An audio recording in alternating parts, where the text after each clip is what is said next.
there are three things I want to share with you. Number one, your growth process is complete. Number two, there's nothing going wrong in your life, nor has there ever been. And number three, you're not alone. They are, in fact, what I would call the three biggest secrets that I learned in my conversations with God. The biggest secret of life is that our growth process is complete. In fact, I'll go further. Growth was never necessary to begin with. That you were completely evolved when you came here. That is, at the moment of your birth. You were born in a state of utter perfection. And if you want to see perfection, perfection personified, as I call it, just look into the eyes of a baby. You will see it there. Nothing is wanted, nothing is needed, nothing is missing. You're looking into the face of perfection. Most people don't understand that they were finished with what they imagined they came here to do before they arrived. That the purpose of life was not to somehow get better or grow up, grow up spiritually, or to become somehow more than you now are. That the purpose of life is not to become more than you are, but to be who you are and who you were the moment you arrived.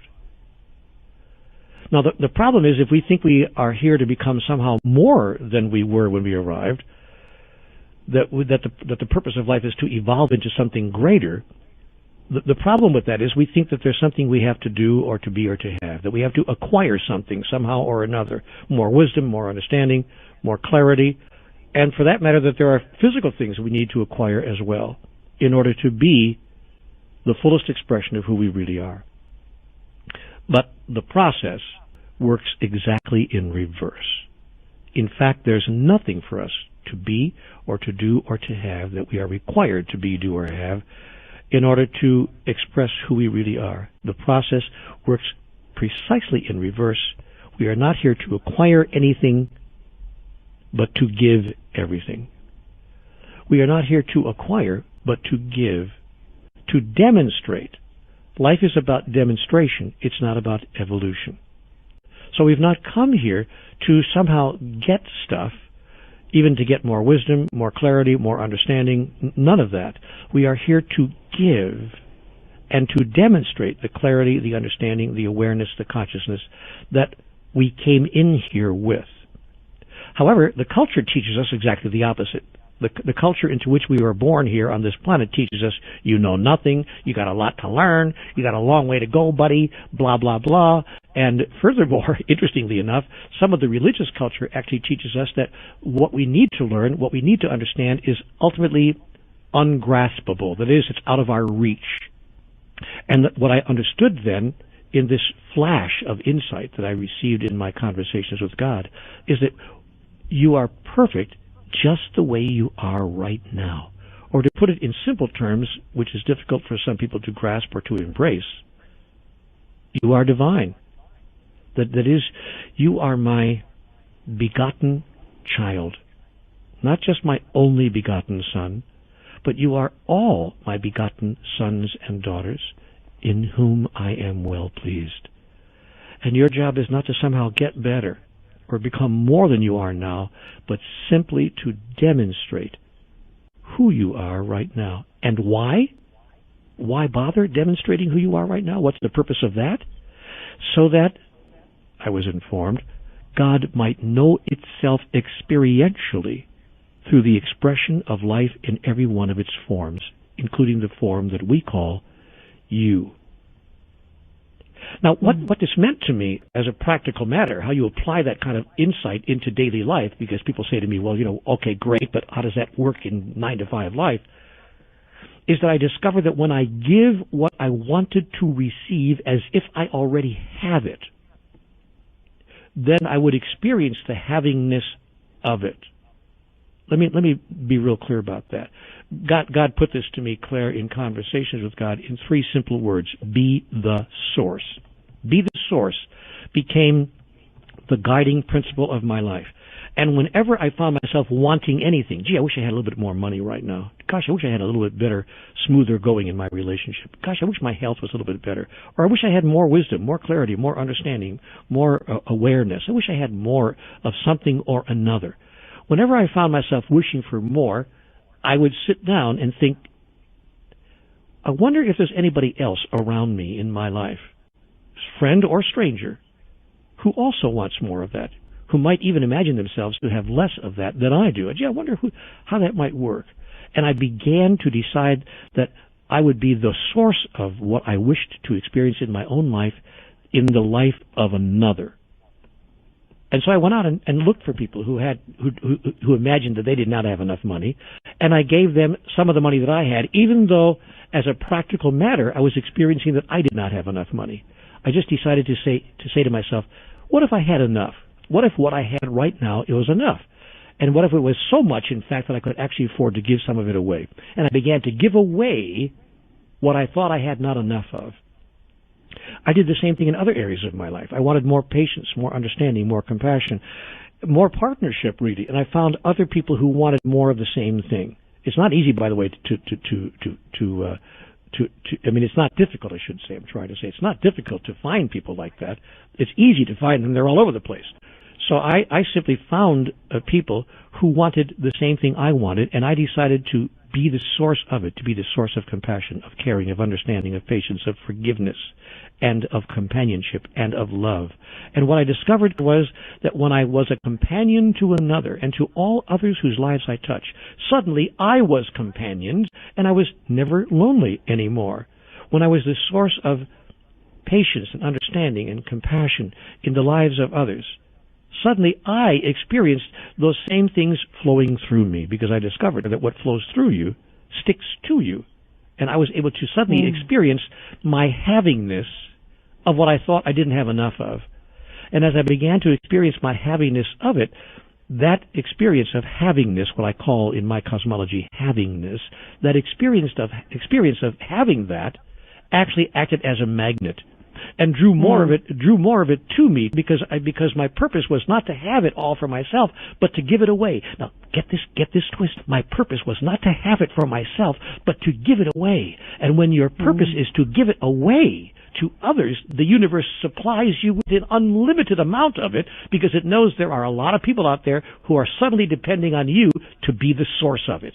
And that's the secret of every master who has ever walked the earth. From Jesus to the Buddha, to Muhammad, to any master who has walked the face of the earth, they have become masters by giving what it is they chose to experience to others, and the universe has supplied them with an ample amount of it that they would never run out, because their initial motivation was not to gather it all for themselves, but simply to be a flow-through that others might have it in abundance. That's why some of the masters actually said in these words, I have come that you might have life in abundance and live it even more abundantly. That was their whole purpose, their whole raison d'etre. And when it becomes yours and mine, everything will change. There was a guy, he came to one of my retreats in Canada a few years ago, interesting man. He came to me and he said, he came on a scholarship, because we offer scholarships to our retreats. He said, Neale, I'm here on a full scholarship. I couldn't afford to get in if I wanted to. He said, I have hardly a nickel to my name, but I've heard about your books. I've read a couple of them. Maybe you have something to share with me. He said, because I have nothing right now. I've got 30 cents in my pocket. This is it. That's all I have. And I said, really, are you abundant in nothing? He said, no, I have nothing. I said, you have no humor? Oh, he said, I have lots of humor. He said, I'm a pretty funny guy when you think about it. I said, great. Do you have any compassion, any understanding, any awareness, any kindness in you that you want to share with others? And I gave him a whole list of things that he said. He acknowledged that he had plenty of. I said, great. Your job in the next 4 days of this retreat is to share of that which you have in abundance with others, because there are others who do not have those things, and they don't think they could possibly acquire it anywhere. You go out and be the source of that in the next 4 days. And by the way, take that 30 cents you have in your pocket and give it away to 3 people, a dime to 3 people. I want you to walk out of this building and find 3 people to whom a dime is a great deal. And don't think, by the way, they don't exist, because I was out on the street, and what I got was, if I got a dime from 10 people, I had $1, and I could get something to eat. if it was only a bag of fries. He said, okay, I get it. A year later, I go back to the same city in Canada. I think it was Toronto. I think we were in Toronto. And we do a retreat, and this guy shows up. I didn't even recognize him. I swear I didn't know who he was. His hair was cut. He was in an incredible tailored suit. He was wearing shoes that must have been Ferragamos from Italy for $340, whatever. It doesn't matter what he spent on his clothes, but he was dressed incredibly well, and and I didn't even know who he was. He sat in the first row, and I said to this guy, wow, just as a joke, I really, really, really like that cashmere sweater you're wearing. I said, wish I had one like that. I was just kind of kidding around, getting the room warmed up. And he took the sweater off. He said, I want you to have it. I said, oh, no, I was just kidding. I was just fooling around. He said, no, I want you to have this. You must have this.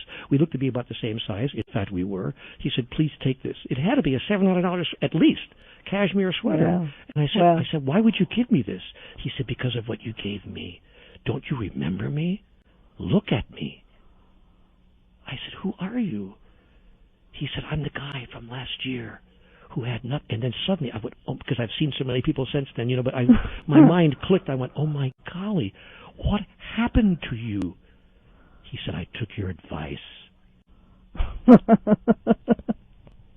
He got into he used his humor and his wit and his charm, because he was a naturally charming guy, and he was a very funny guy and a very naturally humorous guy, and he got a job as a salesman. He began selling real estate, then he began selling cars, because he found out selling cars was easier than selling real estate for him. And no one could say no to this guy. At the end of a year, he was, excuse me for being gross about it, but worth a small fortune.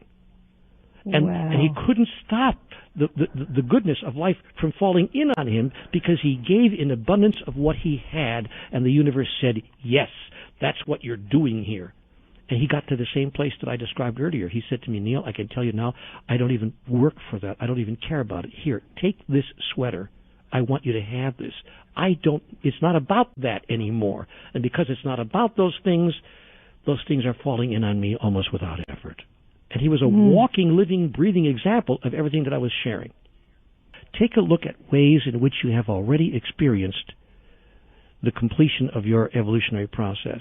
People kind of like, what? I'm not sure what you mean. I say, no, really. I want you to count the ways. Remember the times in your life when you actually expressed yourself at the level of mastery. Has there ever been a time? You know, what I've discovered is that most people are trained, they're culturalized to deny that. They get into, oh shucks, this old thing. Kind of like you say to a lady, I love that dress. Oh shucks, this old thing. So we're culturalized to deny it. But when I want to say gently required them. No. I know there was a moment in your life when you said or did something that only a master would say or do. What was it? They could almost all come up with one or two of those things. I say, aha. So that was a case in which you knew who you really were, and you expressed and experienced that. And we began to gather the stories in real time of people who could, in fact, acknowledge and express their mastery. And I said, now, that you think that was an unusual thing, that is something that is not part of your real nature, and that you somehow simply rose to the occasion. But I am telling you that you are rising to the occasion all the time. How do you suppose you've gotten through to this moment right now? You're talking to me now and telling me nothing's going right, things are horrible, I can't take it anymore, yet here you are still at the front lines. That is mastery. And that is evidence of mastery. That is evidence of your mastery. And your willingness to even search for the next answer is evidence of your mastery as well. Now let's just take that evidence and turn it around and allow other people to experience the mastery that you have already demonstrated. And you will see the whole of your life shift virtually overnight. The second statement that just erupted is that everything in life is going perfectly and you think that it's not. And so the secret here is to turn frustration into celebration, because what you resist persists. Yet what you look at through the eyes of your soul disappears. That is, it ceases to have its illusory form.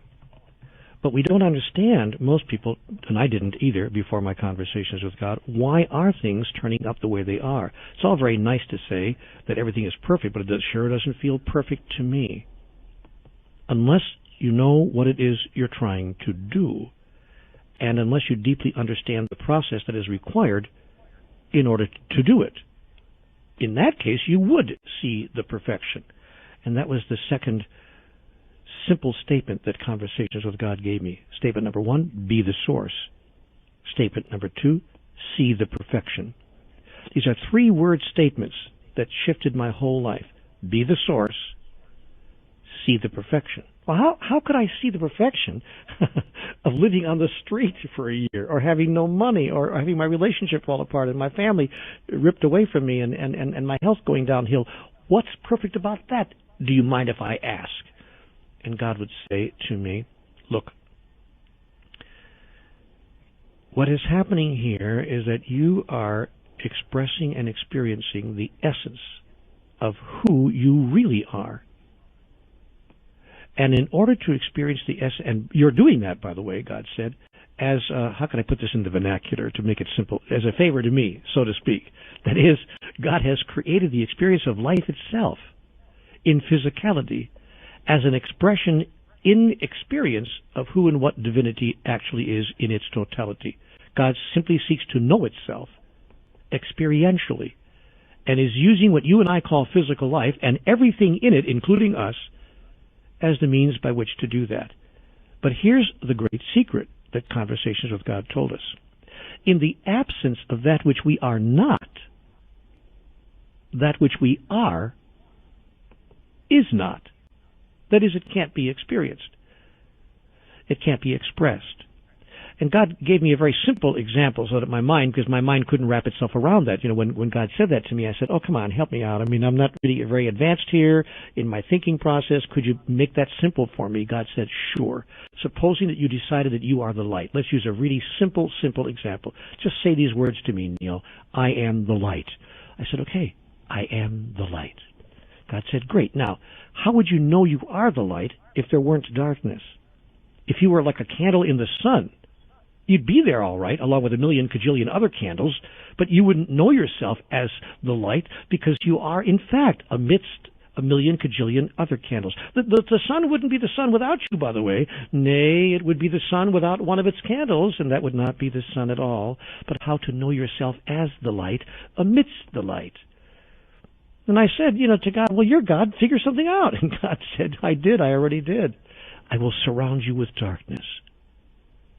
Yet when you are surrounded with darkness, raise not your fist to heaven, and curse the darkness not, but use the darkness, that you might know who you really are. Be a light unto the darkness, that you might express who you really are, and that all those who see you would know who you really are, and by the light of your example, who they really are as well. So I said to God, okay, great example. I like the illustration. I mean, my mind can hear that, but how does that work on day-to-day, on-the-ground life? How do I deal with the so-called darkness that's being foisted upon me, that I encounter every day in my life, to say nothing about the world around me? God said, there's a real simple trick here, Neale. It's called gratitude. Gratitude is the attitude. Your job is to be grateful for, that is, to be thankful for, every condition and circumstance of life, no matter how imperfect you imagine that it is, because in fact it is perfectly designed, perfectly created, and has been called forth by you and all those around you in a collaborative effort in a perfect way to present the perfect opportunity for you to perfectly express perfection itself in you, through you, as you. So if you wish to express yourself as kindness, or compassion, or caring, or patience, or understanding, or love, or forgiveness, would you not need conditions and circumstances within which you could become kind, caring, compassionate, loving, and forgiving? Would you not need something to forgive in order to experience yourself as forgiving? Well, yes, I would, God, yes, but does it have to be so much? God said, depends on how much of a master you want to be. The higher level of mastery you call forth, the higher will be its opposite number in the contextual field. But if you judge it, make it wrong, if you resist it, it will become virtually, in your imagination, insurmountable. Only by embracing and accepting it by actually blessing it, by actually, if you can imagine, being grateful for it, by saying, thank you, God, for this one more chance to announce and declare, to express and to fulfill, to become and to demonstrate who I really am. And that's why every great teacher, and one of my favorite teachers is Jesus, so I often use him a lot, but all the great teachers in their own language have all said the same thing. Bless, bless, bless those who persecute you, and be a light unto the darkness, and curse the darkness not. And if a man asks you for your shirt, give him your coat as well. If a man asks you to walk 1 mile with him, go with him twain. And when the world feels like it's falling in on you and crashing in on you, at that moment announce and declare, thank you, God. Thank you, God, for this one more chance to demonstrate who I really am. And by the way, such a mental attitude is transformational. You can then be in this world, but not of it. Standing amidst the ruins all around you, and people will look at you and say, what is it you have? What is it you know that I don't appear to have or know? And then you can say, come here with me. Let me show you. And when enough people understand what you understand, embrace what you embrace, and demonstrate what you demonstrate, all the stuff that causes the world around us to fall apart begins to disappear, because it is no longer needed as a contextual field within which we can express and demonstrate who we really are. We begin to push it further and further away from us, even in fact ultimately off the entire planet as well. But a lot of people say, I've tried this, Neale, it hasn't worked. How much longer does this not having what I want have to go on? It will go on as long as you say that you do not want what you have. If you want what you have, you will ultimately have what you want.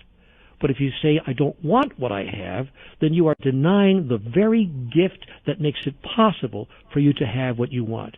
You are literally pushing away from you the circumstances, conditions, and situations that make it perfect for you to demonstrate and experience what it is you wish to have.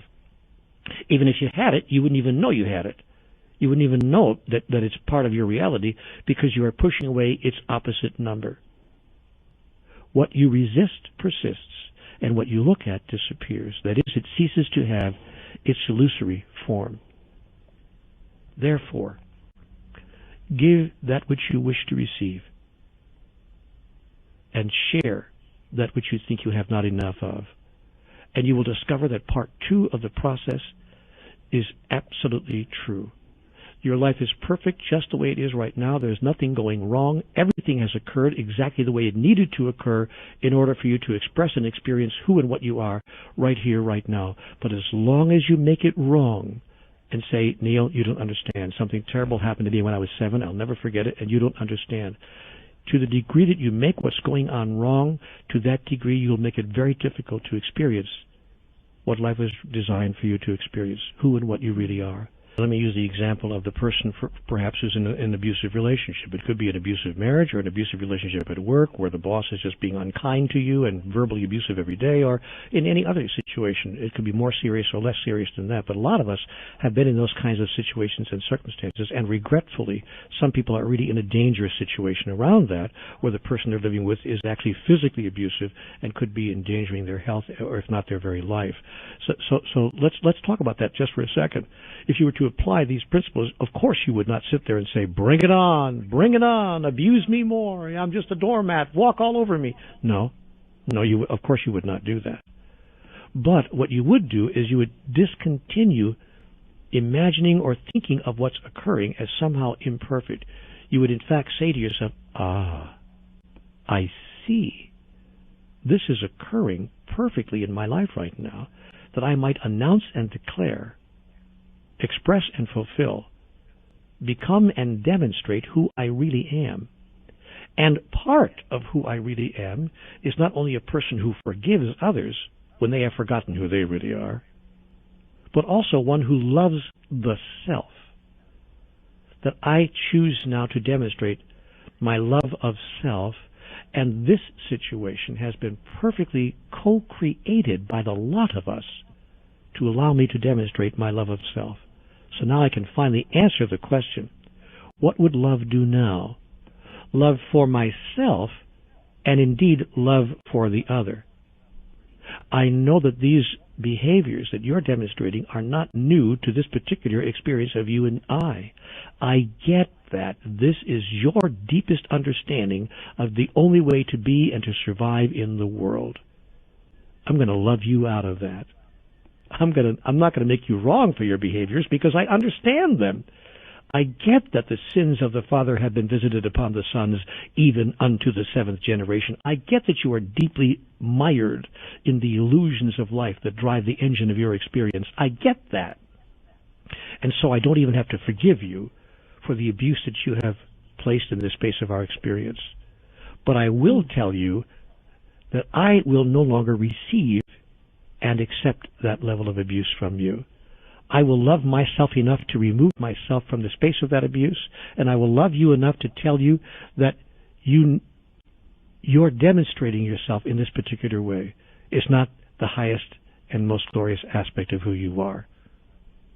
And in living in that way, when we give ourselves the strength and the courage to remove ourselves from situations such as that, we sometimes discover that the worst thing that ever happened to us turns out to be one of the best things that ever happened.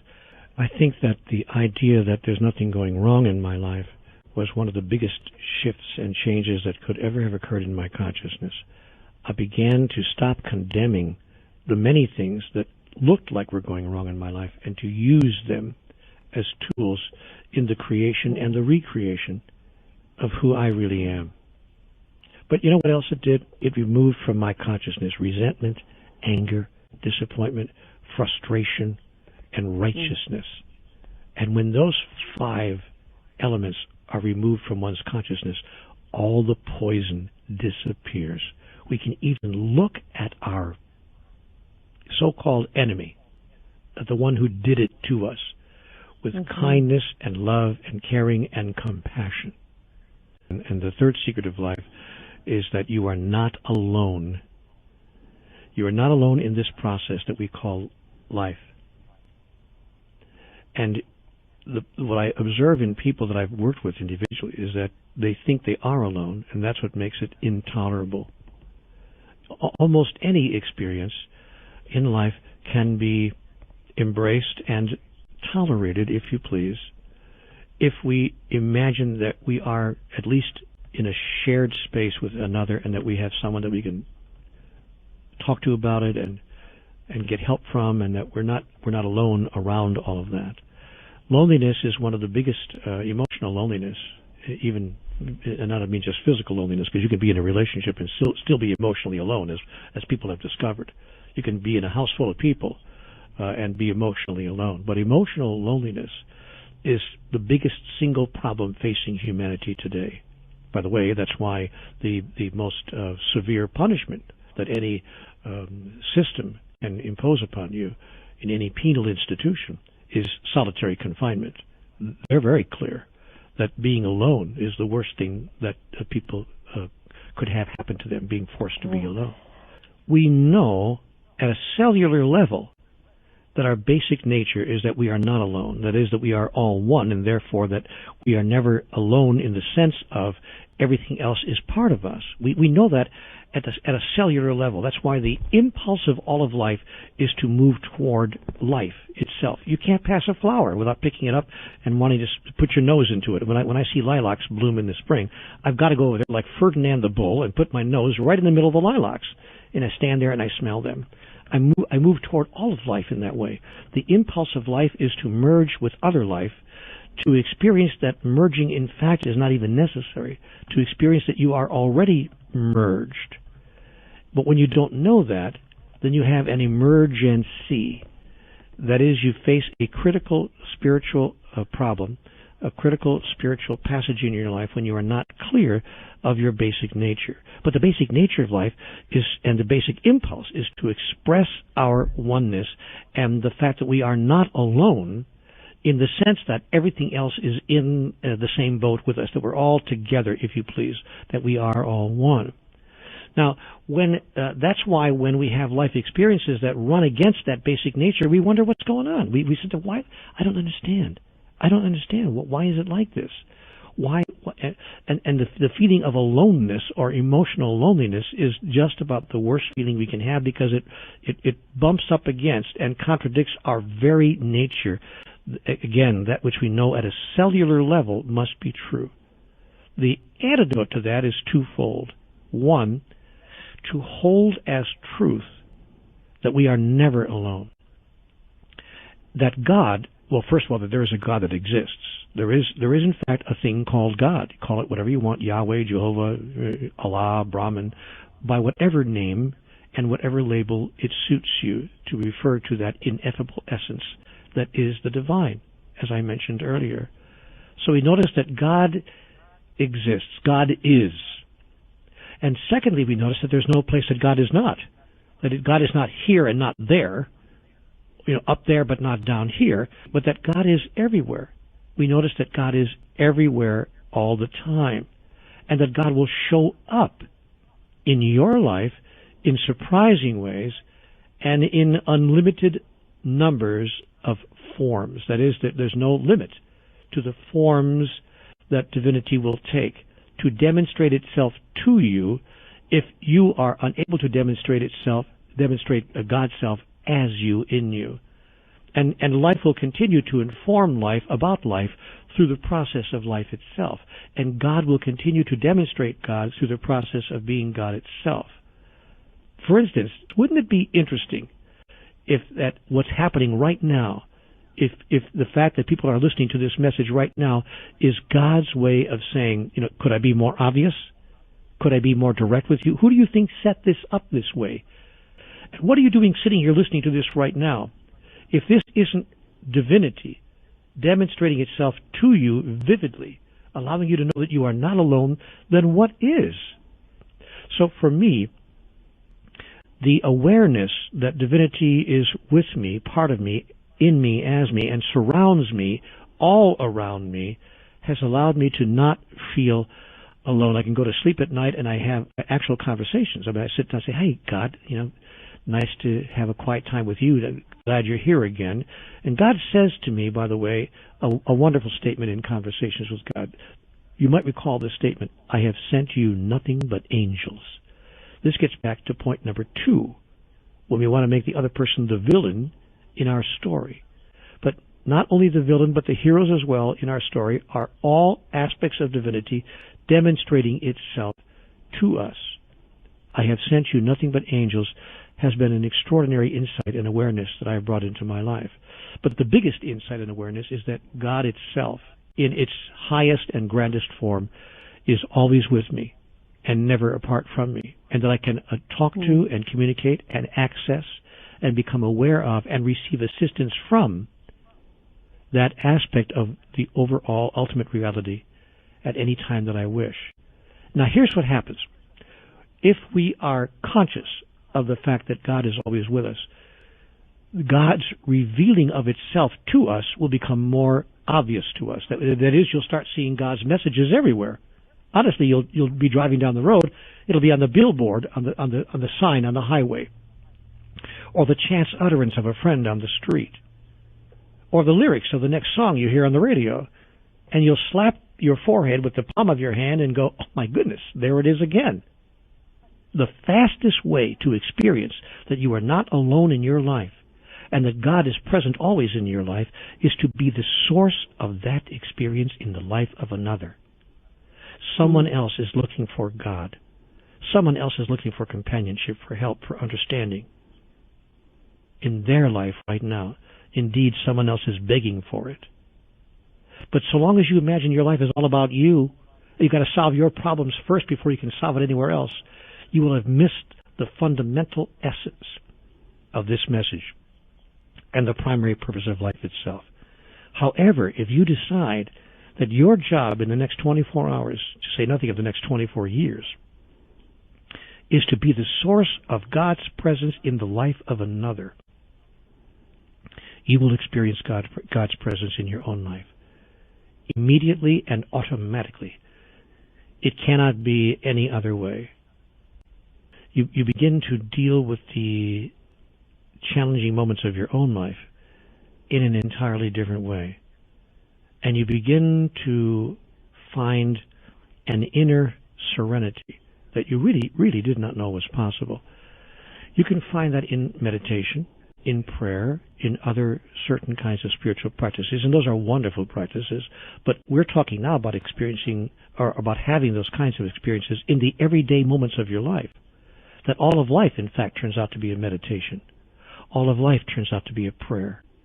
And we begin to experience that when we embrace the ever-present notion of God's eternal guidance, wisdom, understanding, clarity, and oneness, that God's eternal oneness with us. But the true reward comes in flipping the axis of our life. If God said something of prime importance to me in conversations with God, and she did, it was this. It was when she said to me, Neale, your life has nothing to do with you. I get that you think that it does, but in fact it doesn't. You're done. You're complete. Everything is over, finished. You don't have to evolve. You don't have to grow. Neale, your life has nothing to do with you. It has to do with everyone whose life you touch. And that doesn't mean be self-effacing and self-sacrificing and do nothing for yourself. Quite to the contrary. Everything you do, you will do for yourself because there's no one else to do it for.